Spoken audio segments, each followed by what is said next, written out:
Hello again, everybody. This is Matt, and today I am going to read chapter 3 of Star Wars A New Hope by George Lucas. So here we go. The burnished conference table was as soulless and unyielding as the mood of the 8 Imperial senators and officers ranged around it. Imperial troopers stood guard at the entrance to the chamber, which was sparse and coldly lit from lights on the table and walls. One of the youngest of the 8 was declaiming. He exhibited the attitude of one who had climbed far and fast by methods best not examined too closely. General Tej, or Tag, or Taj, did possess a certain twisted genius, but it was only partly that ability which had lifted him to his present exalted position. Other noisome talents have proven equally efficacious. Though his uniform was as neatly molded and his body as clean as that of anyone else in the room, none of the remaining 7 cared to touch him. A certain sliminess clung cloyingly to him, a sensation inferred rather than tactile. Despite this, many respected him or feared him. I tell you, he's gone too far this time, the general was insisting vehemently. The Sith Lord inflicted on us at the urging of the Emperor will be our undoing. Until this battle station is fully operational, we remain vulnerable. Some of you still don't seem to realize how well equipped and organized the Rebel Alliance is. Their vessels are excellent, the pilots better, and they are propelled by something more powerful than mere engines. This perverse reactionary fanaticism of theirs, they're more dangerous than most of you realize. An older officer with facial scars so deeply engraved that even the best cosmetic surgery could not fully repair them, shifted nervously in his chair. Dangerous to your Starfleet, General Tej, but not to this battle station. Wizened eyes hopped from man to man, traveling around the table. I happen to think Lord Vader knows what he's doing. The rebellion will continue as long as those cowards have a sanctuary, a place where their pilots can relax and the machines can be repaired. Tej objected. I beg to differ with you, Ramodi. I think the construction of the station has more to do with Governor Tarkin's bid for personal power and recognition than with any justifiable military strategy. Within the Senate, the rebels will continue to increase the support as long as the sound of a single doorway sliding aside and the guards snap into attention and cut him off. His head turned, as did everyone else's. 2 individuals as different in appearance as they were united in objectives and entered the table. The nearest to Tej was a thin, hatchet-faced man with hair and form borrowed from any old broom and the expression of a quiescent piranha. The Grand Moff Tarkin, governor of numerous outlying imperial territories, was dwarfed by the broad armored bulk of Lord Darth Vader. Tej, unintimidated but subdued, slowly resumed his seat as Tarkin assumed his place at the end of the conference table. Vader stood next to him, dominating the presence behind the governor's chair. For a minute, Tarkin stared directly at Tej and glanced away as if he had seen nothing. Tej fumed but remained silent. As Tarkin's gaze rolled around the table, a razor-thin smile of satisfaction remained frozen in his features. The Imperial Senate will no longer be of any concern to us, gentlemen. I just received word that the Emperor has permanently dissolved of this misguided body. A ripple of astonishment ran through the assembly. The last remnants of the Old Republic had finally been swept away. This is impossible, Tej interjected. How will the Emperor maintain control of the imperial bureaucracy? Senatorial representation has not been formally abolished, you must understand, Tarkin explained. It has merely been superseded for the duration of the emergency.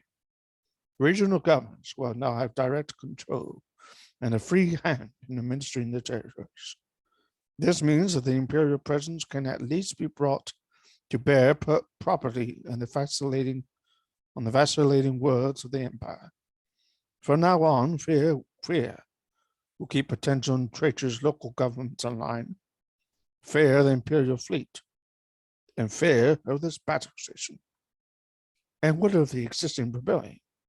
Tage wanted to know. If the rebels managed to gain access to the complete technical schema of this battle station, it is remotely possible that they might be able to locate a weakness susceptible to minor exploitation. Tarkin's smile shifted to a smirk. Of course, we all know how well guarded, how carefully protected such vital data is. It cannot possibly fall into rebel hands. The technical data to which you are obliquely referred will soon be back in our hands, rumbled Darth Vader angrily. Tarkin shook the Dark Lord off, something no one else at the table would have dared to do. It is immaterial. Any attack made against the station by the rebels would be suicidal and useless, regardless of any information they've been to obtain. After many long years of secretive construction, this station has become the decisive force in this part of the universe. Events in this region of the galaxy would no longer be determined by fate, by decree, or by any other agency. They will be decided by this station. A huge metal-clad hand gestured slightly, and one of the fuel cups on the table drifted responsibly to it. With a slight admonishing tone, the Dark Lord continued.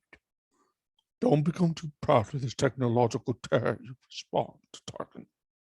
The ability to destroy a city, a world, a whole system is still insignificant when set against the Force. The Force, Tage smeared. Don't try to frighten us with your sorcerous ways, Lord Vader. Your sad devotion to the ancient mythology has not helped you conjure up those stolen tapes, or gifted you with the clairvoyance was sufficient to look at the rebels in fortress. Why, it's enough to make one laugh fit to. Tage's eyes abruptly bulged and his hands went to his throat as he began to turn a disconcerting shade of blue. I find your lack of faith disturbing, Vader ventured mightily. Enough of this, Tarkin snapped. Vader, release as you wish. This bickering among ourselves is pointless. Vader shrugged as if it were of no consequence. Tage slumped in his seat, rubbing his throat, his weary gaze never leaving the dark giant. Lord Vader will provide us with the location of the rebel fortress by the time this station is certified operational. That known, we will proceed to it and destroy it utterly, crushing this pathetic rebellion with one such stroke. As the Emperor wills it, so shall it be, Vader added, not without sarcasm. If any of the powerful men seated around the table found this disrespectful tone objectionable, the glance at Tage was sufficient to dissuade them from mentioning it. The dim prison reeked of rancid oil and stale lubricants, a veritable metallic charnel house. 3PO endured the discomforting atmosphere as best he could. It was constant battle to avoid being thrown by every unexpected bounce into the walls or into a fellow machine. To conserve power and also to avoid the steady stream of complaints from his taller companion, R2-D2 had shut down all exterior functions. He lay inert from a pile of secondary parts, sublimely unconcerned at the moment as to their fate.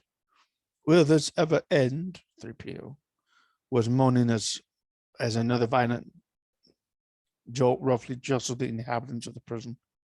He had already formulated and discarded 500 horrible ends. He was certain only that their eventual disposition was sure to be worse than anything he could imagine. Then, quite without warning, something more unsettling than even the most battering bump took place. The sandcrawler's whine died, and the vehicle came to a halt, almost as if in response to 3PO's query. A nervous buzz rose from those mechanicals, who stood retained a semblance of sentience as they speculated on their present location and probable fate. At least, Thurpio was no longer ignorant of his captors or their likely motives. Local captives have explained the nature of the quasi-human mechanic migrants, the Jawas. Traveling in their enormous mobile fortress homes, they scoured the most inhospitable regions of Tatooine in search of valuable minerals and salvageable machinery.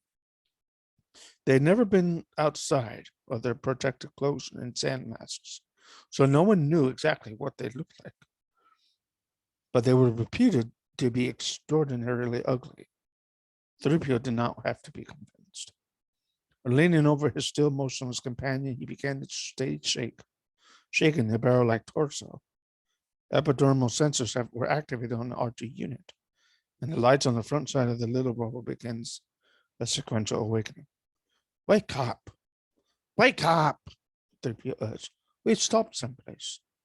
Like several of the other more imaginative robots, his eyes were warily scanning metal walls, expecting a hidden panel to slide aside at any moment, and a giant mechanical arm to come probing and fumbling for him.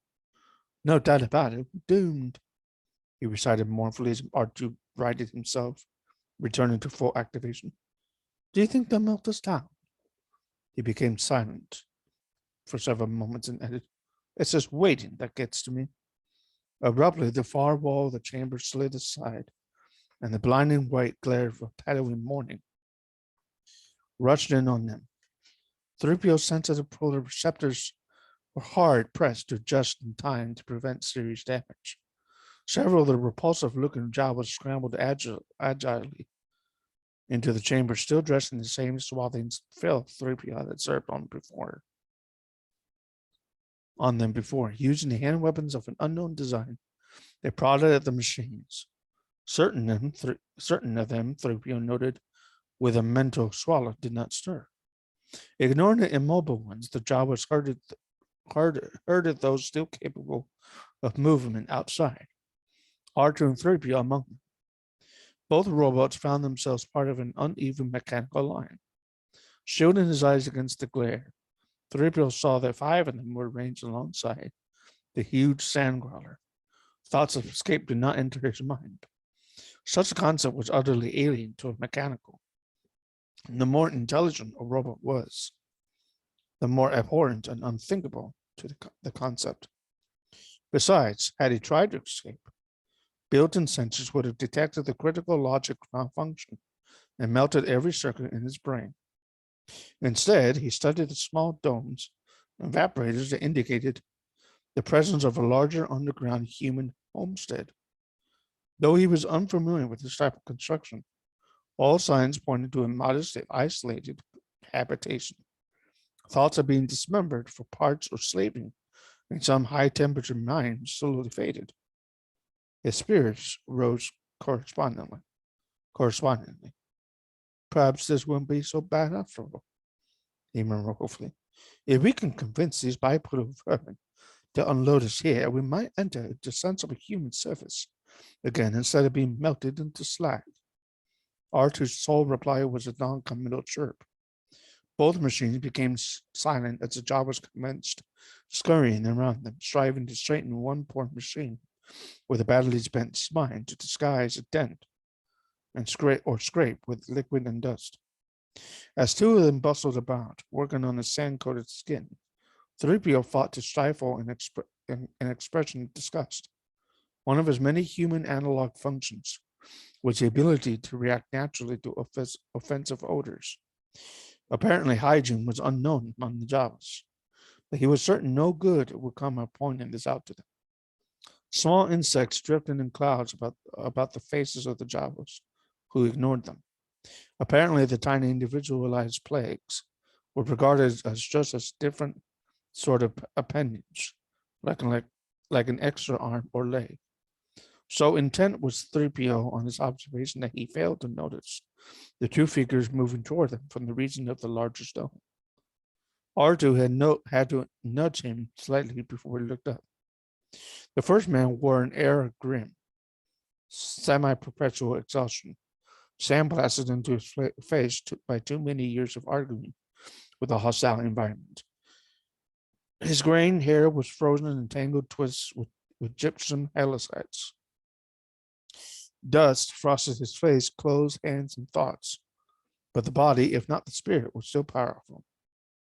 Proportionately dwarfed by his uncle's wrestler-like body, Luke stood slumped-shouldered in the shadow, his present attitude one of dejection rather than exhaustion. He had a great deal in his mind. It had very little to do with farming.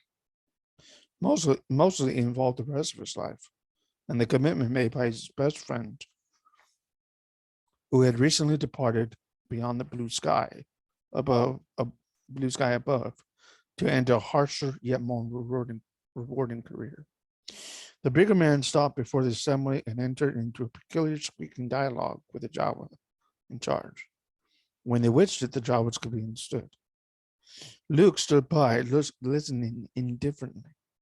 Then he shuffled along behind his uncle as the latter began inspecting the 5 machines, pausing only to mutter an occasional word or two to his nephew.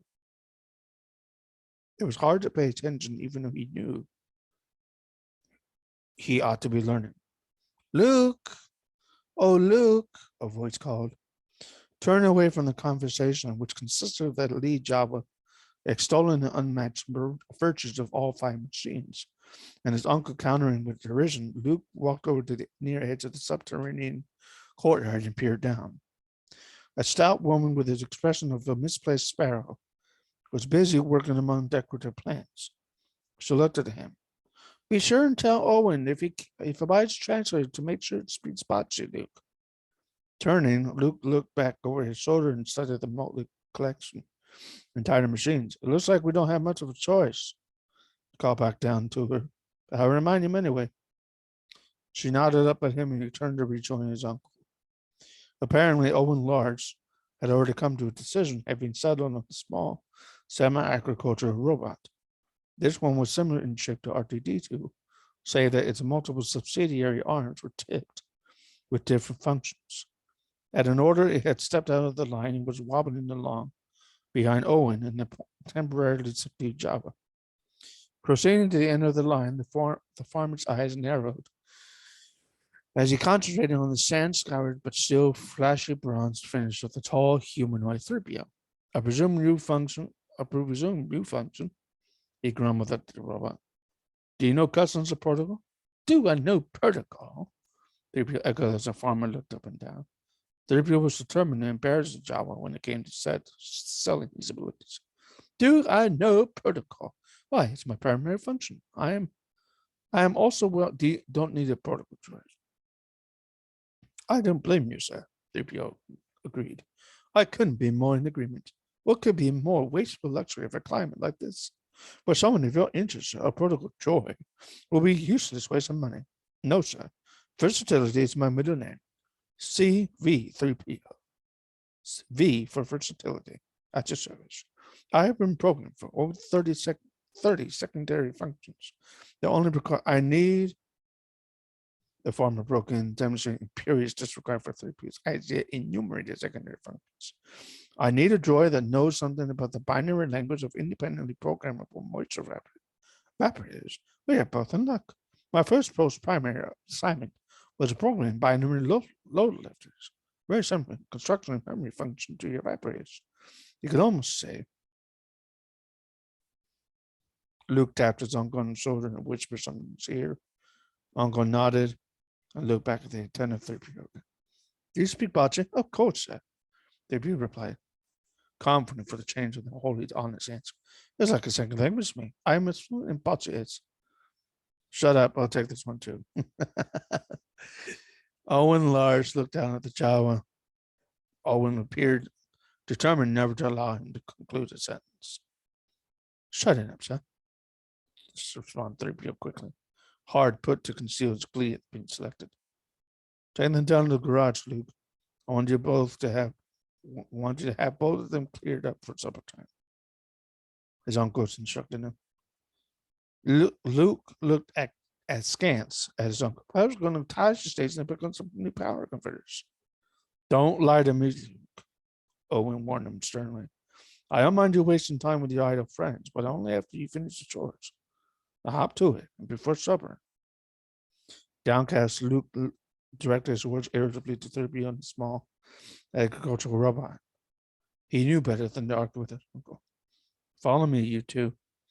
They started for the garage as Owen ended his price negotiations with the Jawa. Other Jawas were leading the 3 remaining machines back into the sign crawler when something let out an almost pathetic beep. Luke turned to see an R2 unit breaking formation starting toward him. It was immediately restrained by Jawa wielding the control device that activated the disc sealed in the machine's front plate. Luke studied the rebellious droid curiously. 3PO started to say something considering the circumstances and thought better of it. Instead, he remained silent, staring straight ahead. A minute later, something pinched sharply nearby.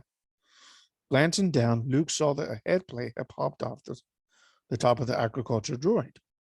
A grinding noise was coming from within. A second later, the machine was throwing internal components all over the sandy ground. Leaning close, Luke peered inside the expectorating mechanical. He called out, Uncle Owen, the servo motor center of this cultivar unit is shot. Look. He reached in, tried to justify and pulled away hurriedly when it began a wild sparking. The odor of the crisp insulation and corroded circuitry filled the clear desert air with a pungency redolent of mechanized death. Mechanized death. Owen Large glared at the nerve. Hey, what kind of junk are you trying to push on us? The job responded loudly, indignantly, while simultaneously taking a couple of precautionary steps away from the big human. He was distressed that the man was between him and the soothing safety of the sandcrawler. Meanwhile, R2-D2 had scuttled out of the group, our machines being led back into the mobile fortress. Doing so turned out to be simple enough since all the Jawas had their attention focused on the argument between the leader and Luke's uncle.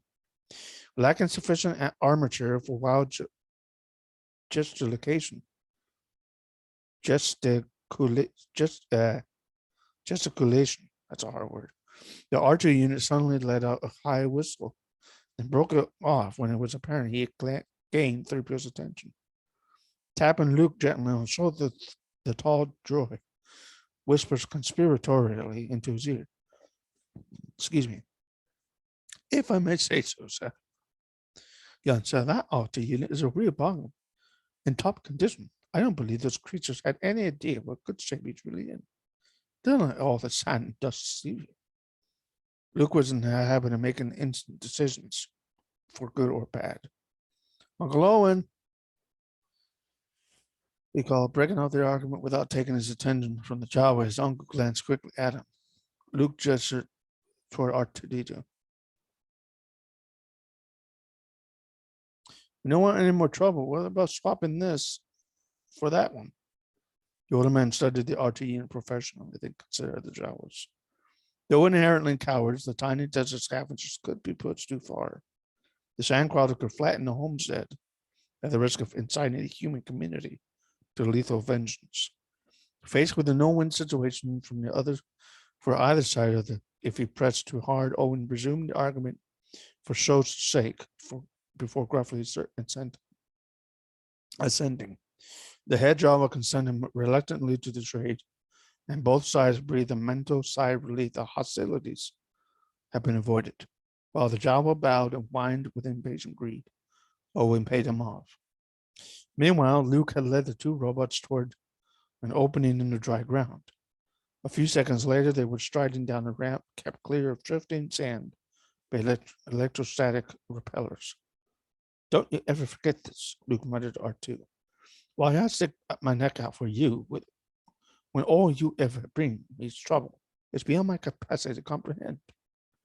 The passage widened into the garage proper, which was cluttered with tools and sections of farming machinery. Many looked heavily used, some of them to the point of collapse. But the lights were comforting to both droids, and there was a hominess to the chamber which hinted at a tranquility not experienced by either machine for a long time. Near the center of the garage was a large tub, and the aroma drifting from it made 3PO's principal olfactory sensors twitch. Luke grinned, noting the robot's reaction. Yes, it's a lubrication bath. He eyed the tall bronze robot appraisingly. And from the looks of it, you could use by the week's submersions. We can't afford that, so you'll have to settle for an afternoon. Luke turned his attention to R2-D2, walking up to him and flipping open a panel that shielded numerous gauges. As for you, I don't know how you've kept running. Not surprising, knowing the job's reluctance to part with an fraction. They don't have to do any fraction. That's an interesting word. Fraction. It's recharge time for you. He gestured toward the large power unit. R2-D2 followed Luke's gesture, then beat once and waddled over to the box of construction. Finding the proper cord, he automatically flipped open the panel and plugged the triple prongs into his face. 3PO walked over to the large cistern, which was filled almost full to the aromatic cleansing oil. With a remarkably human-like sigh, he lowered himself slowly into the tank. You two behave yourselves, Luke cautioned him as he moved to small two-man skyhopper. Powerful little suborbital spacecraft. It rested in the hangar section of the garage works. I got work on my own to do. Unfortunately, Luke's energies were still focused on his farewell encounter with Biggs, so that hours later, he had finished a few of his chores. Thinking about his friend's departure, Luke was running a caressing hand over the damaged port fin of the hopper, the fin that had damaged while running down an imaginary TIE fighter, and the wrenching twists and turns of a narrow canyon. That was when the projecting ledge had clipped him as effectively as an entry beam. Abruptly, something came to a boil within. With atypical violence, he threw a paper wrench across a work table nearby. It just isn't fair, he declared to no one in particular. His voice dropped disconsolately. Biggs is right. I'll never get out of here. He's planning rebelling against the environment, shouting the plight of a farm. I beg your pardon, sir. Luke spun, startled. It was only a tall droid 3PO. The contrast in the robot was striking compared to Luke's initial sight of him. Bronze-colored alloy gleamed in the overlight beams of the garage, cleaned of pits and dust by the powerful oils. This is something I might do to help.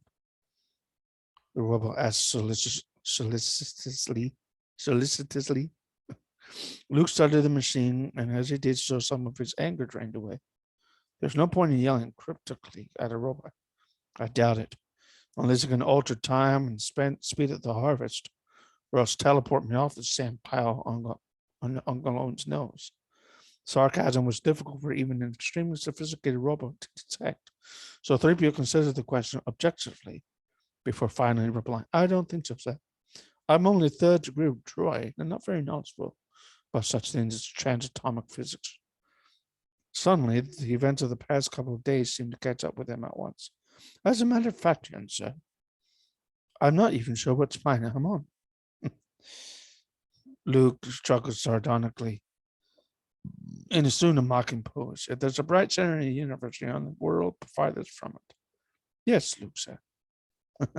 Never mind the sir, it's just Luke. And this world is called Tatooine. Thank you, Luke. I am C-3PO, human cyborg or droid relations specialist. And this is my counterpart, R2-D2. Pleased to meet you, 3PO. You too, R2. Something wrong, Luke. I don't know yet, 3PO. Returning to the charger, Luke bent over R2 and scraping several bumps in the small droid's top and the chrome pick. With a chromed pick. Occasionally, he jerked back sharply as bits of corrosion were flicked into the air by the tiny tool. 3PO watched, interested, as Luke worked. There's a lot of strange carbon scoring here on a type of I'm not familiar with. Looks like Evil's seen a lot of action out of the ordinary. Indeed, sir, 3PO admitted. Sometimes I'm amazed we're in good as shape as we are. Well, for the rebellion. Despite his caution, it seemed 3PO that he must have given something away. For an almost Java like Blaze appears in Luke's eyes. You know about the rebellion against the Empire? In a way, 3PO confessed reluctantly. The rebellion was responsible for our coming into your service. We were refugees, you see. Refugees? Then I did see a space battle. Tell me where you've been and how many encounters. How's the rebellion going? Does the Empire take it seriously? Have you seen many ships destroyed? A bit slower, please, sir. You misinterpret our status. We were innocent bystanders. Our involvement with the rebellion was of the most marginal nature. As to battles, we were in several, I think. It is difficult to tell when one is not directly in contact with the actual battle machinery. Beyond that, there's not much to say. Remember, sir, I am a little more than the cosmeticized interpreter. I'm not very good at telling stories or relating histories, or even less proficient at embellishing. I'm a very literal machine. Luke turned away disappointed and returned to his cleaning of R2D2. Additional scraping turned up something puzzling enough to demand his full attention. A small metal fragment was tightly lodged between two bar conduits that would normally form a linkage. Setting down the delicate pick, Luke switched to a larger instrument. Well, my little friend, you got something jamming here real good. As he pushed and pried, Luke directed half of his attention. Was it on a star freighter or was it? Metal gave way with a powerful crack and the recoil sent Luke tumbling head over heels. Getting to his feet, he started to curse, and froze motionless. The front of the R2 unit had begun to glow, exuding a three-dimensional image less than 1/3 of a meter square, but precisely defined. The portrait formed within the box was so exquisite. In a couple of minutes, Luke discovered he was out of breath because he'd forgotten to breathe.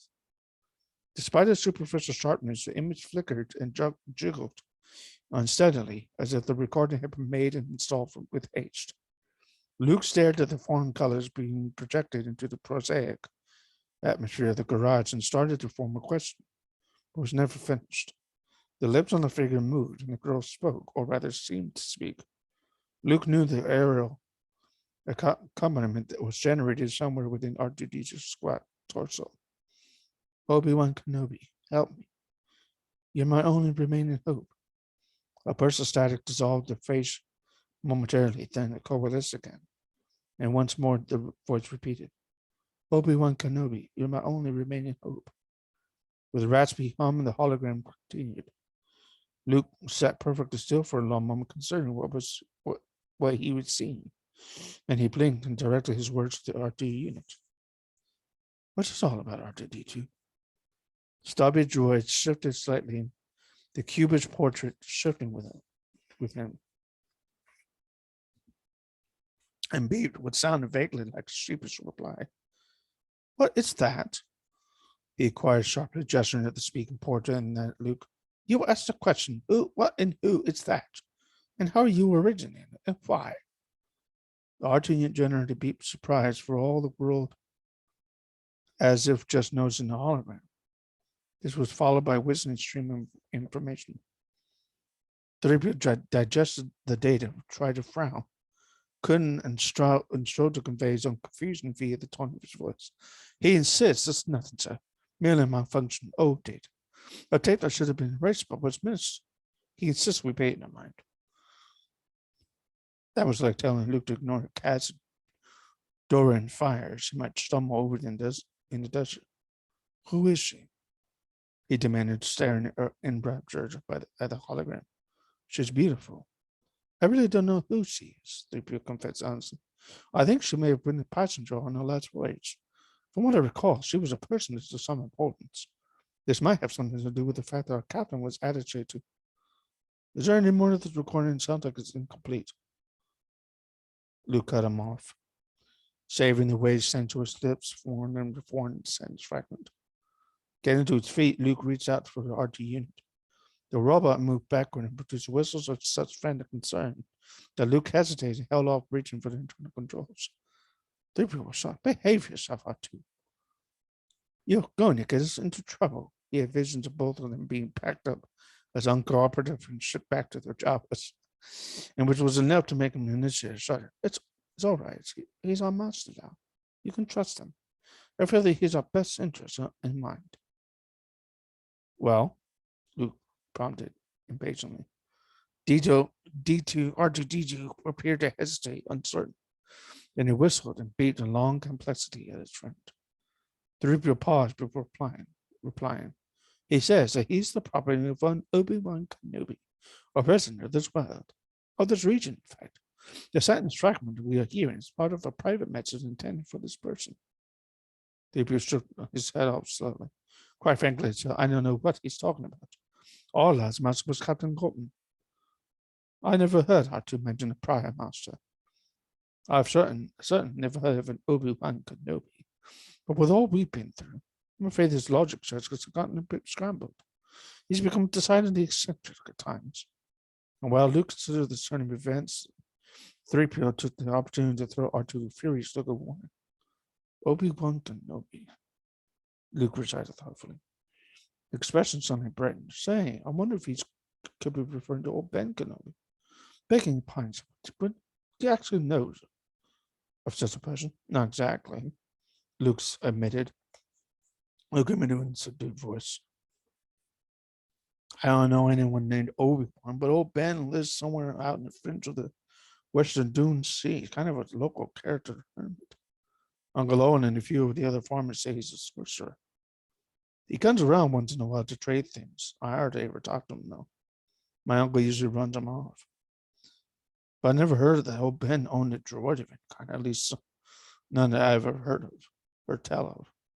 Luke's gaze was drawn irresistibly back to the hologram. I wonder who she is.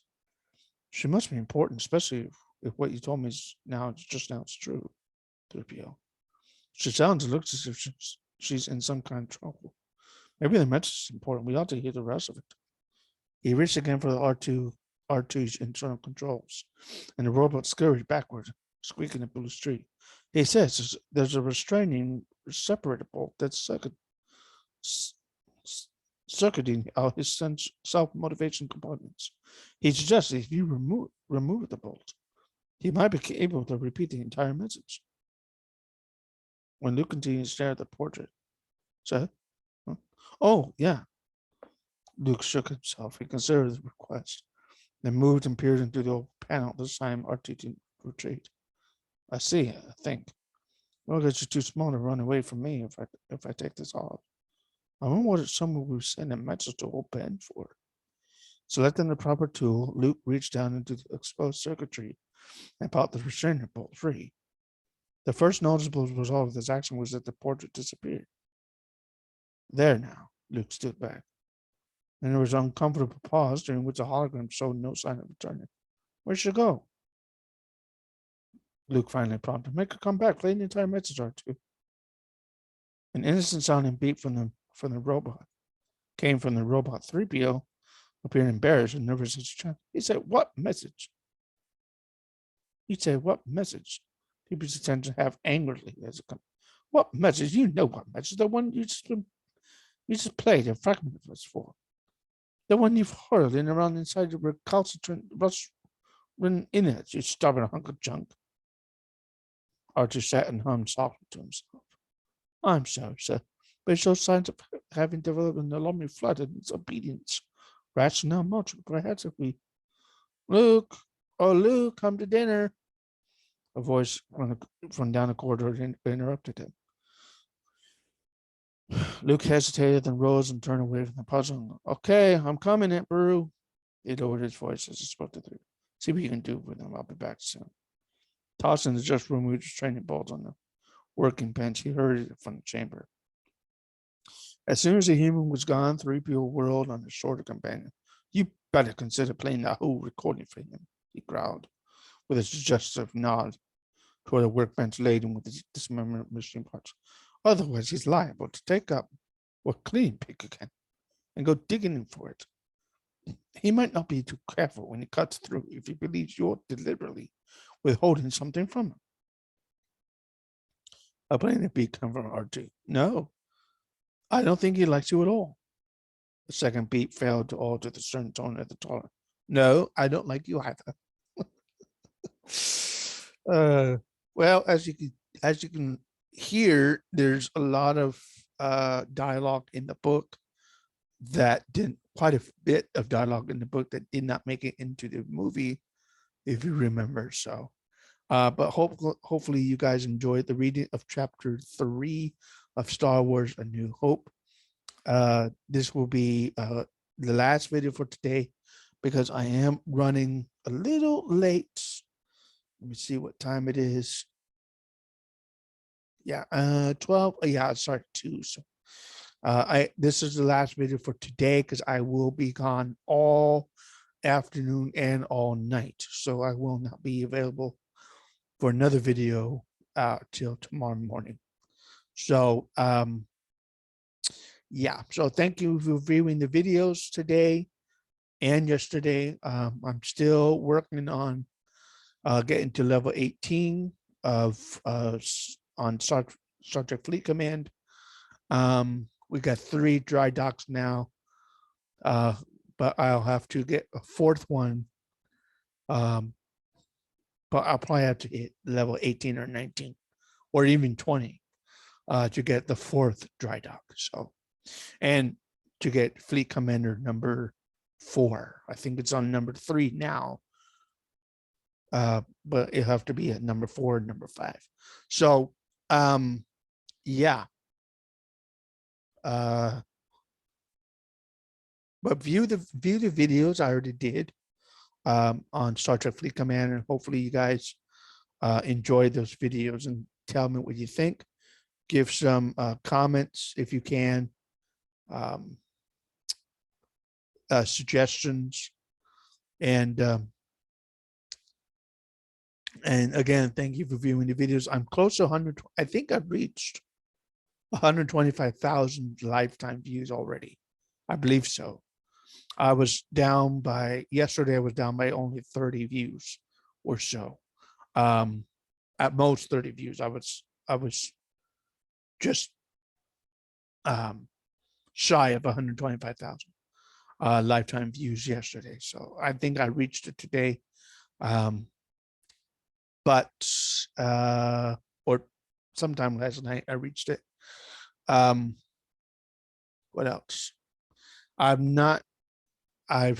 only done graduating day on Star Trek Online. I'm not going to go back to that game anytime soon for the moment because I'm focusing on Star Trek Fleet Command. So yeah. Thank you again. Thank you for viewing this video. It will be uploaded probably tomorrow, not today, tomorrow, which is Saturday. I'll probably upload this video early in the morning or late at night. So we'll see. Thank you for viewing this video. Have a great weekend. Bye-bye.